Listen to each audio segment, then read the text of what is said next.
This is a podcast about both having autism and living with someone who has autism. My mom is Sonya, and I'm Josh, and this is Josh Has Autism. Hey everybody, thanks for hanging out with us again. Hello. Yeah, this one is late in coming. Yeah, a little bit. Yeah, it's been a very strange week this week, to say the least. Yeah. And one is that I've was sick this week and sometimes didn't have a voice to do a podcast. And I've realized that I've been sick a lot this last year. Doing the podcast every week, it's making me realize how often I've been sick. And then I narrowed it down and that's not like me, and it's so weird. And why is that? It's Connor and Madison. Oh. Because they get sick, they get around all the other little kids, and then you know. So I was just talking to somebody, and they have their grandkids when they go to daycare. It's the same when they started daycare, and then somebody has a daughter that works at a daycare, and they said when she started the first year she stayed sick. Oh wow! So I guess we're just getting I'm getting initiated and immunized against all the cooties they're going to have for the next, couple decades. Yeah. Yeah. And what else has been going on to make it weird? Well, the main thing is that we had a big hurricane come through. Mm-hmm. And so what happened with the hurricane is that the Weather Channel and local weathermen and weather women, they would say that it wasn't a big deal. The hurricane wasn't a big deal, and then all of a sudden it was.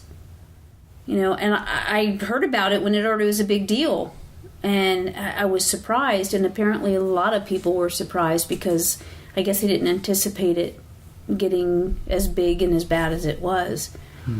Well, for a long time, they didn't know where it was going to go. Yeah, and that makes sense because it's not in this area yet. How do they know exactly what it's going to do? Well, they didn't. So it coming here was one of the projections. And up until it turned, which seemed like it was last minute. Yeah. Because we were already getting effects from it here. And then it turned, and we didn't get... barely anything. We got, Well, we got wind. We got wind, we got rain. Little. But it was bad enough that it broke your sister's door on her house. So that was, it did some damage, but nothing like it did to... Panama City, I think it Mexico was. City Beach. Mexico City Beach. And, Panama City. Okay. And Mariana, where you lived as a baby. Yeah. And I'm not sure where it went after that. But I know that it was a scary thing.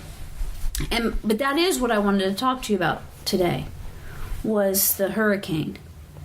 Okay. Yeah, because I just was wondering...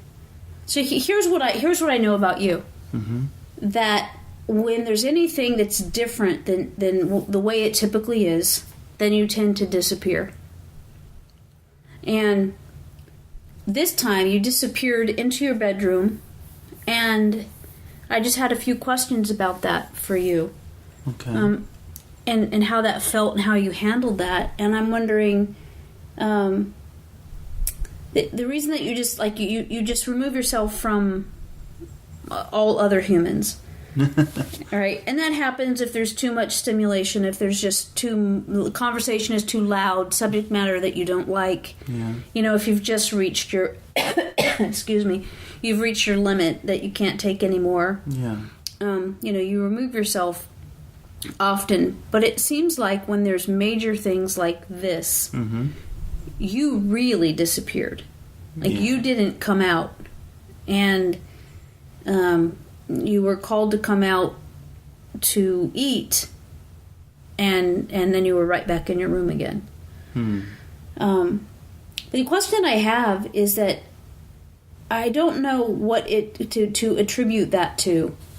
So when you disappear into your room when there's major events like this, and I know that a hurricane is stressful, so that's one of the questions that I have, is that the change of routine that went on that upset you so much? Was it the stress of the hurricane that maybe you weren't feeling, but did you pick it up from all of us and the things that we were doing to prepare?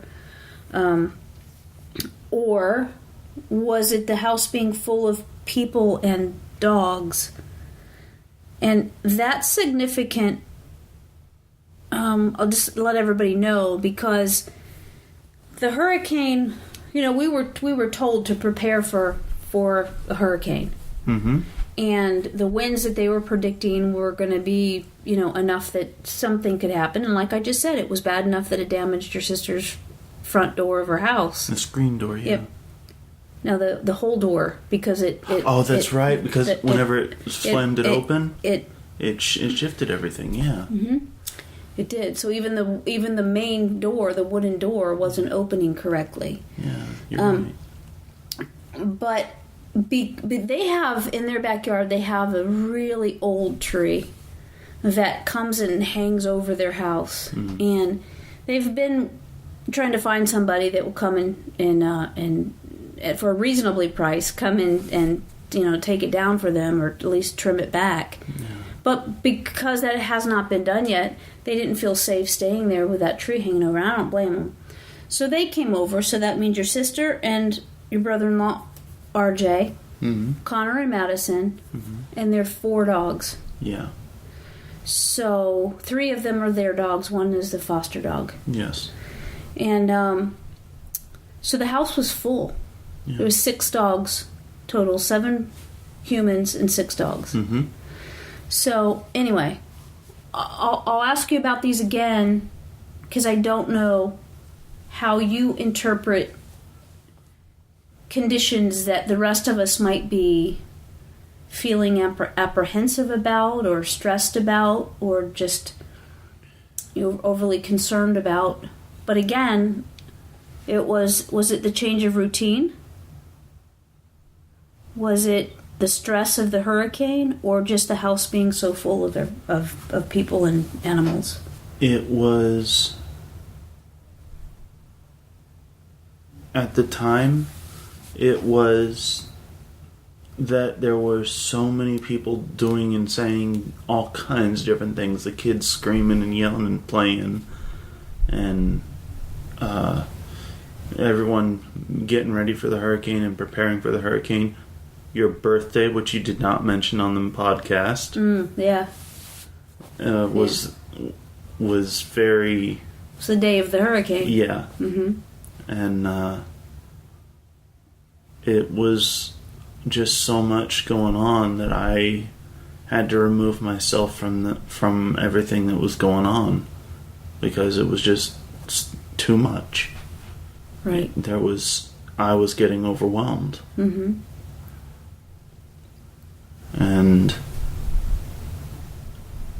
the hurricane didn't really affect it that much. It was that everyone else was so crazy. Yeah.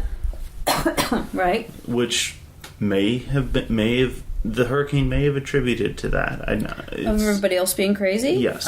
I guarantee it. Yeah. I guarantee it, because I don't know if it makes a difference that we're not from this area. I don't know if that makes a difference or not. I don't know if people have lived here forever just have a different take on it. Mm-hmm. For me, not being from here, hurricanes are something that they're devastating. Yeah. You look at what the damage that was done. There's whole communities are just gone. They're just gone. And and there are people that are just gone. And that's something that's that's devastating. Yeah. That's devastating, and it's hard to think that, you know, people are just gone, you know, and just like that, and yeah. you know, but it's tough. So it's just a very scary thing to me, anyway. It's not something that you mess around with, right? You know, I don't know if I'm being beforehand. You know, if I was being even if your dad was being too cautious, I don't know. You were being safe. Well, it's felt like it. Yeah, it felt like it. And then what I saw was we had some real big wind and like barely any rain. Like I went outside whenever it made landfall and it wasn't raining, it was actually dry. And then you slept a lot? Yeah. Yeah. And so I do know that there was a huge chunk of time overnight that it was raining.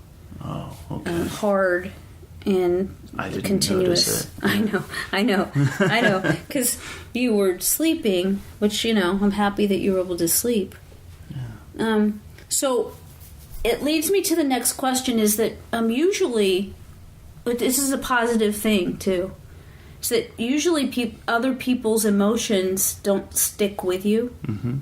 And so the question that I had for you was that, do you feel like our stress, as we were preparing for the hurricane, affected you? And I think you just answered that. But it wasn't you didn't have the concern about what could happen. It was the stress that we were holding. Yeah. And so we worried enough for all of us. Yeah, it was kind of like I worry vicariously through you guys. which means you let it go, and vicariously usually means, yes, that you're experiencing it as we're experiencing it, but when you go into your room, do you let it go? Yeah.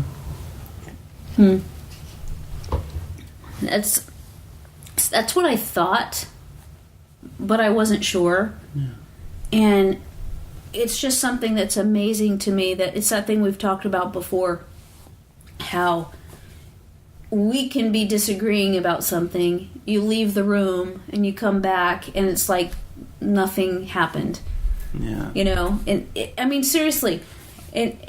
I can give an example for this. Okay.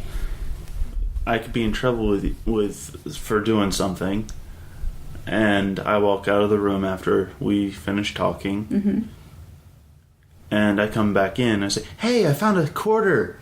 Right. Yes. Yes. That's exactly what it's like. Exactly what it's like. And it's just, it happens all the time. Yeah. You know, it happens all the time because you don't hold on to whatever it is that you're experiencing. So if you had to remove yourself from the situation, because I will admit, it's not unusual for the whole family to get together. Yeah. It's not unusual for, in addition to everyone we just described, for Nana and Pappy to be here as well. Right. For also Aunt Jeff and her little dog Gracie. So, you know, there's been times where there's been more people. The difference is that they stayed the night, and which doesn't really affect you because nobody was in your room. Right. Except for the kids whenever they open the door. Yeah. And the dogs. Yeah. That's definitely what probably added to a lot of stress. Maybe. It like you said, it was a funky week. Yeah. And that day in particular was really funky for me. And even then I couldn't really pinpoint why. Well, one thing that I found out after the fact that I didn't know, excuse me, is that so that was on my birthday, and there had already been a vegan cake ordered. anyway, there were some things that were planned. There had been some things apparently that were planned for my birthday, and then those things didn't happen. And I didn't know about them until, the next day. But that was a plan that everybody had, I guess. And then it was like, oh, now what? which that might have contributed to the stress as well. That, last, like that sudden change of plans. Right. But were you ever concerned with all the preparation and all the news that was constant that, look at this thing, it's, stay inside, don't go anywhere, take care of what you need to take care of. We're looking for an evacuation zone. And I do know that when we first moved here, this is what I thought about with you too, is that we live, if you go to the bay, I think we're like 7 miles from the water. But if we go to the beach, it's like 15 miles to get to the beach. And I remember thinking that we moved out here because I had said, I want to move to the beach, And you said, no, I do not want to move to the beach because of tsunamis. Yeah. And then I was thinking about you when the hurricane was, all this talk about the hurricane, that they were talking about evacuations. They were talking about the flooding. They were talking about all these, if you're in an A, B, or C zone, you need to evacuate. And I remember finding out that you needed to be comfortable. We found this house, and Dad liked it, and so we're in an X-rated zone. A what? Yeah, it sounds like it would be more fun, but it just means it's safe. Okay. So anyway, that's usually the opposite. True. But it's because that you are concerned about tsunamis. So I thought about that, and I thought, well, your kind of real fear. Focus on tsunamis caused us to buy a house this far away from the beach, and because of that, I feel like we're in a really safe neighborhood. Yeah. But anyway, I thought about that when all this stuff was going on. I thought we're safe because we're way out here. Yeah. But I thought that was pretty funny. One thing that I have found out since the hurricane, because I'd done some looking up and to see whatever if there were shelters and what else would be going on, and Dad and I both had volunteered with Red Cross before, so I figured the base center would be a place, but in particular I had heard about some shelters that were for people with special needs. And I might be wrong on this, but I think that that's something that's fairly new. And because I'd not really heard about that before. Right. Or it's just something that I've never lived in an area that had the hurricanes and stuff, so I didn't know about it. Right. But there's this thing called a special needs registry.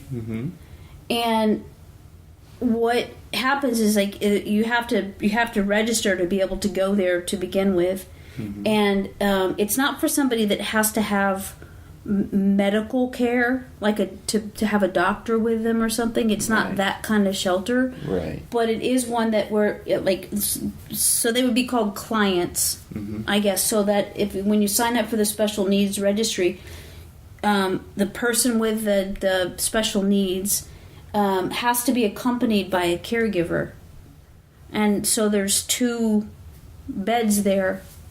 When the person that has the special needs registers for this, then they assign 2 beds instead of just 1 because the caregiver has to go. Okay.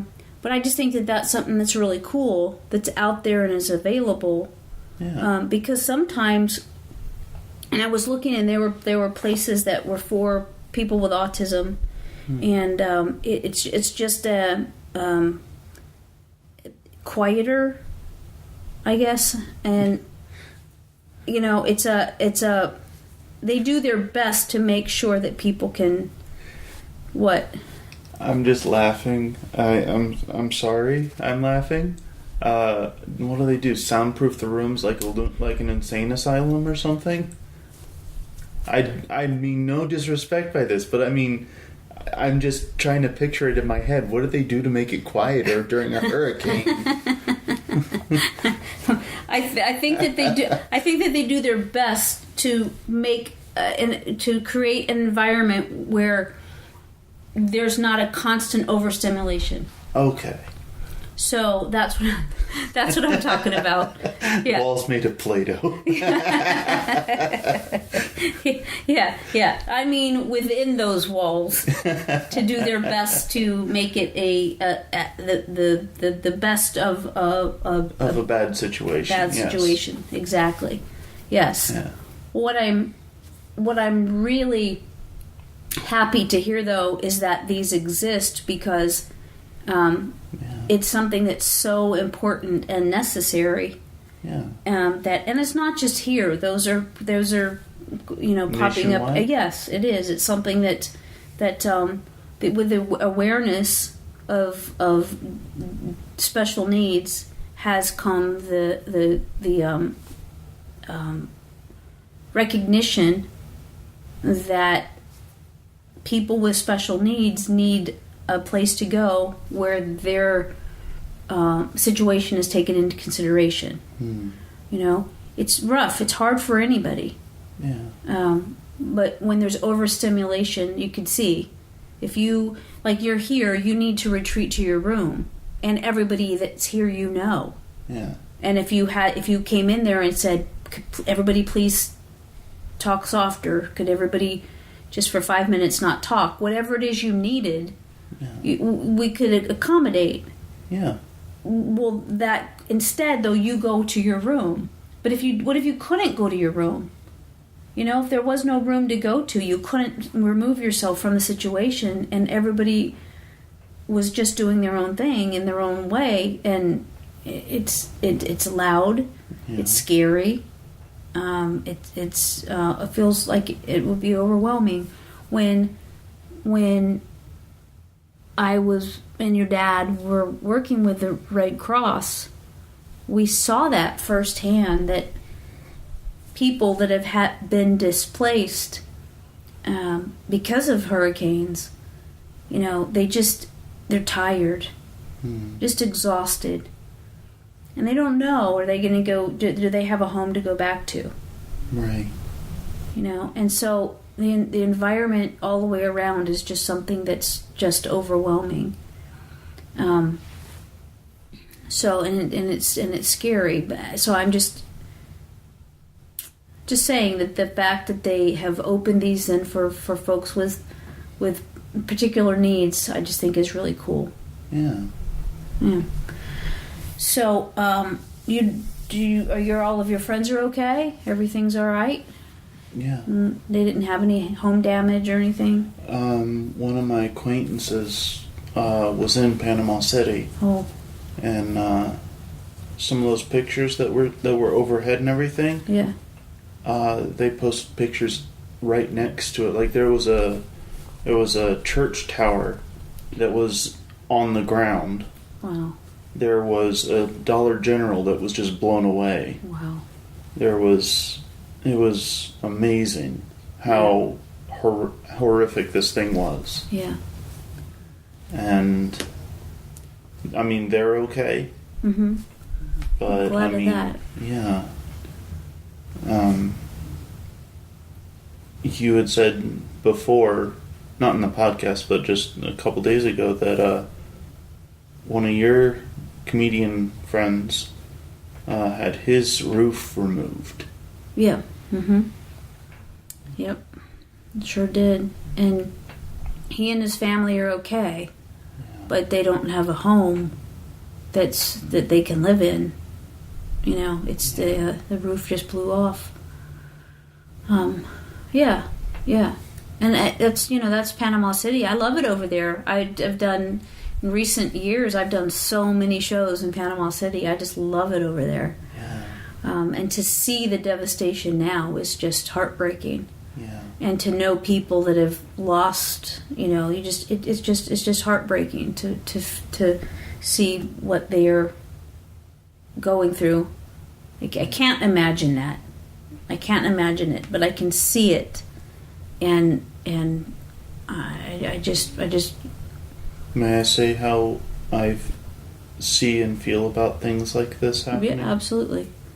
So whenever I see something like this happening, like whenever I see that there's a tornado or a hurricane or anything else like that, I really feel for the people that are there, that are going through the situation that they're going through, and I mentally understand that they're going through so much right now, and that they're completely overwhelmed, and they don't really know where to go or what to do or anything to try and pick up the pieces, sometimes literally. Right. And I recognize that. But even just saying that, I also know that I can't comprehend it yet. Right. Because it hasn't happened to me. Right. Right. And I'm thankful for that, but at the same time, I'm, I guess, humbled that people have to go through these kind of situations. And I'm thankful that I haven't yet. Right. But at the same time, I feel a little bit bad that I can say that because of the people that have gone through it. Well, because I'm so empathetic towards them. Sure. Well, it's such an amazing aspect of a quality that you carry with you, and that all the folks on the spectrum that I know seem to have that ability as well. It's just such in tune, raw empathy, and then just like you walking out of the room and coming back in and saying, "Oh, I found a quarter." It's not something that stays.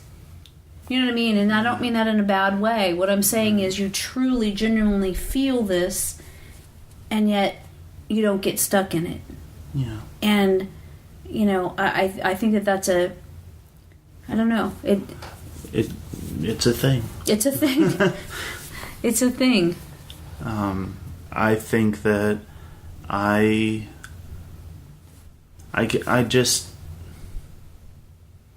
accept it, and it's like,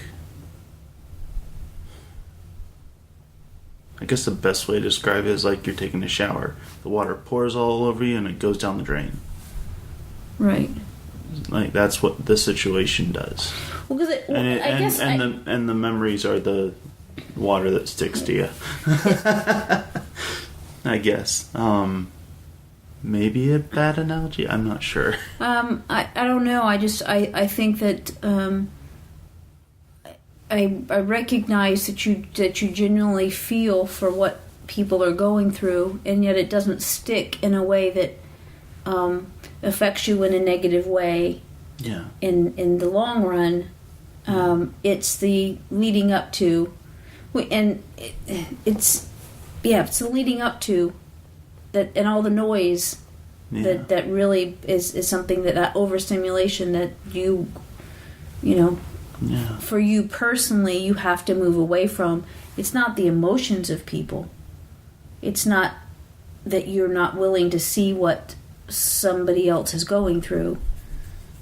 It's that the unknown, especially, is the part that's especially hard for you. Yeah. I do know some people that are taking food over, that are doing what they can to help, and we've I don't know what I've looked into so far, there's not really there's not much gas there. People are in line trying to get that. There's just this, this devastation, and I feel like this is just like a broken record here, because I don't know what else to say about this. Because now talking about the hurricane, I just the thing that especially first and foremost, is should just be thinking about them and sending our love, and then if we have an opportunity to go do something about it, we go do something about it. Yeah. To help rebuild, to help do whatever we can. If we, I think somebody's going over with a van full of stuff that we could help load it up. Yeah. And those kind of things we can do. Right. So, is there anything else that happens when there's this situation that is so unexpected and unsure when that's on its way? Is there anything that you do to help yourself to cope?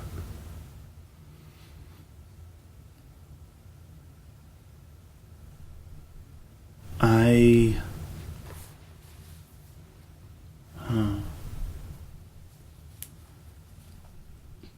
guess what I do is I don't necessarily focus on it unless it's going to directly affect me. That may sound bad, but that's just how I see things, is that is if it doesn't... You've said before, if it doesn't affect me, it doesn't affect me. Yeah. And it's not that I'm not sympathetic towards others. It's just, if it's not affecting me, why would it? No, I understand what you're saying. I understand what you're saying. Because I'm trying not to sound like I'm a jerk about it. Well, Josh, the fact is that you telling us how you feel about something, the reason we're doing this is to find out how you feel about something. So you don't have to act any other way than how you truly feel.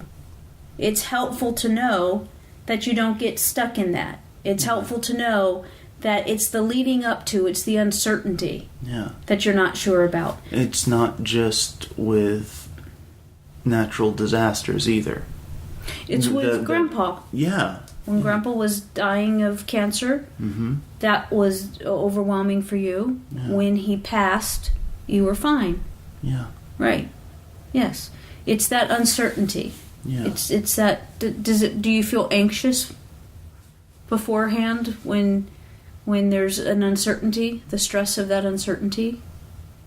Sometimes, yeah. Yeah. And it especially when it's something major. Mm-hmm. And it I don't know, it's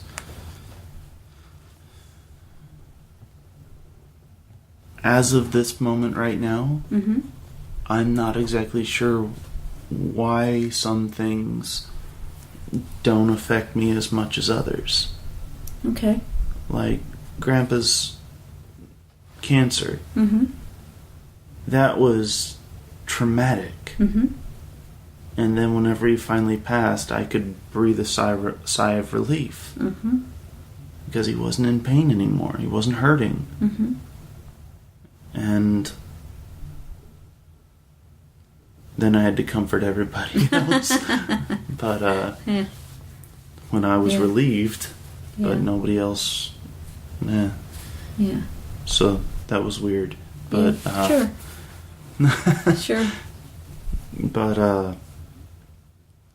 I mean, this hurricane that just missed us. I guess because I was sleeping during most of the raining, or most of the rain, that whenever I was awake and saw what rain came down, which looked like maybe 1/4 of an inch at most. Okay. because most of the things were dry outside, I let it go. Mm-hmm. Right. I mean, I will say, I understand what you're saying exactly, and I want you to know, I am not asking you to feel any way other than how you feel, then or now or any time. mm-hmm. You know, that's not what I'm asking you about. Right. I will say that when I'd say that you slept a lot, Mm-hmm. When I say that we woke you up and you said that the kids came in to wake you up, Mm-hmm. that was because it was dinner time. And like you had slept an entire day. Yeah. There was just, that's what you did, you know, pretty much all of Wednesday, you know, Tuesday night, Yeah. and then all of Wednesday you just slept. Yeah. And so I'm glad that you slept through it. I'm glad that you did. I'm glad that you didn't worry about it and, you know, in the way that we did, and that you just slept. I think it's fine. Yeah. You don't have to feel bad about anything or try to explain anything. It's Okay. perfect. Sharing how you feel about it is perfect. Yeah. I guess part of the reason I'm trying to explain myself Mm-hmm. is so that others that are listening in Mm-hmm. are able to understand where I'm coming from and the reason why I'm feeling the way that I feel. Sure. And you know what? I think that most people that see what happened, most people that are able to turn on their TV and see what happened are shocked. Yeah.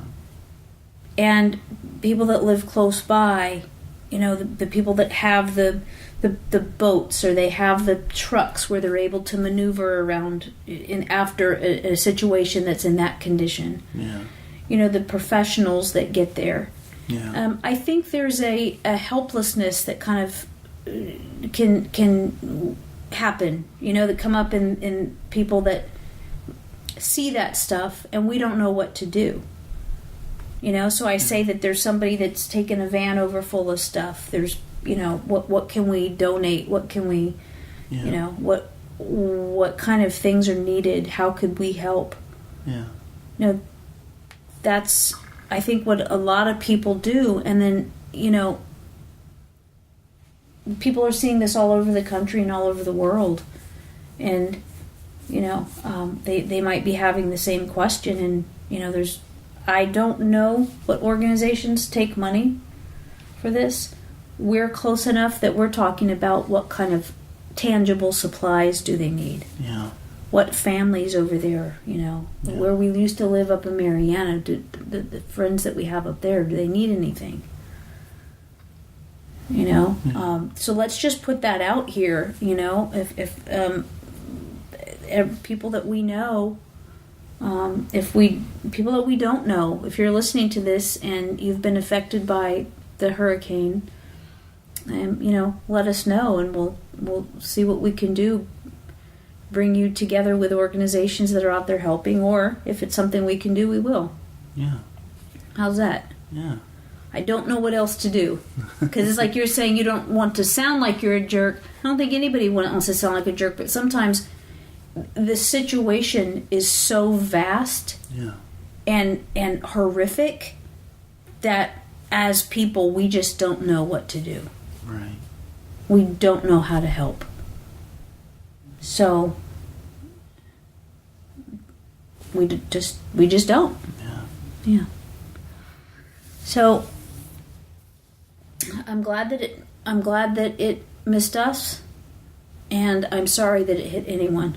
Yeah. And it's just hard to see. Yeah. We're trying to make the best of a bad situation, I guess. Well, We're trying to see the best of a bad situation. Right? Is that right? I think we're trying to see how we can help out in a bad situation. Yes. Thank you. Mm-hmm. Right. I think that's what we're... Yeah. Okay. Right. So, thanks for doing this with me, buddy. Thank you. I appreciate it.